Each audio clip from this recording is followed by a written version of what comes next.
하느님의 부르심을 따라 검 대신 깃발을 들고 전장에 선 소녀. 5월 30일 성녀잔 다르크의 추기를 진심으로 축하드립니다. 1412년경 프랑스 동레미. 가톨릭 신앙이 깊은 유복한 농가에서 태어난 자는 100년 전쟁의 혼란 속에서 신앙을 키워갔습니다. 13세 무렵 대천사 미카엘과 성녀 카타리나, 성녀 마르가리타의 음성을 들었다고 고백합니다.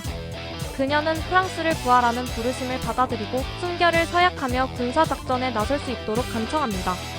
포아티에에서 신학자들의 신문을 받은 자는 계시의 진정성을 인정받고 17세에 남장을 하고 전장에 섭니다.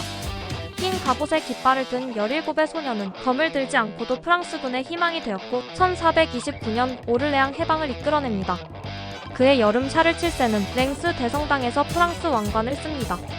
그러나 왕의 신뢰는 멀어졌고 이듬해 자는 부르군디아군에 붙잡혀 영국 측에 넘겨집니다.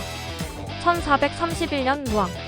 이단 혐의로 재판에 넘겨진 그녀의 주요 혐의는 다음과 같습니다.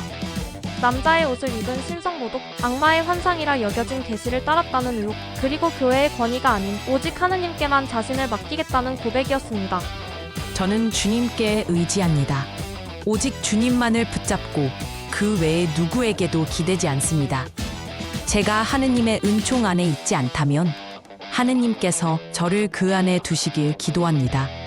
만일 제가 이미 그 안에 있다면 그 은총 안에 저를 지켜주시길 바랍니다. 그러나 재판은 조작되었고 이단자로 물려 부당하게 화형을 선고받습니다. 그녀는 죽기 전 십자가를 보게 해달라 청했고 막대기로 만든 십자가에 입을 맞춘 뒤 품에 안았습니다. 눈앞에 높이 들린 그 십자가를 바라보며 예수 예수를 외치다 숨을 거두었습니다. 불타는 장작 위에서도 하느님의 이름을 부르던 그녀의 마지막은 시대를 넘어 묵직한 울림을 남깁니다. 1456년 재심 끝에 그녀는 정치적 희생양이었음이 밝혀졌고 조작된 판결은 무효로 선언됩니다. 1909년 시복, 1920년 시성된 그녀는 프랑스의 수호성인이자 젊은이들과 여성의 모범으로 존경받고 있습니다. 성녀잔 다르크여, 하느님의 부르심에 충실히 응답하도록 저희를 위해 빌어주소서. 이 영상을 짠 다르크와 믿음 안에서 용기를 찾는 모든 분들과 나눠주세요. 오늘 하루 내 마음의 전쟁터에서도 깃발을 내려놓지 않기를 빕니다.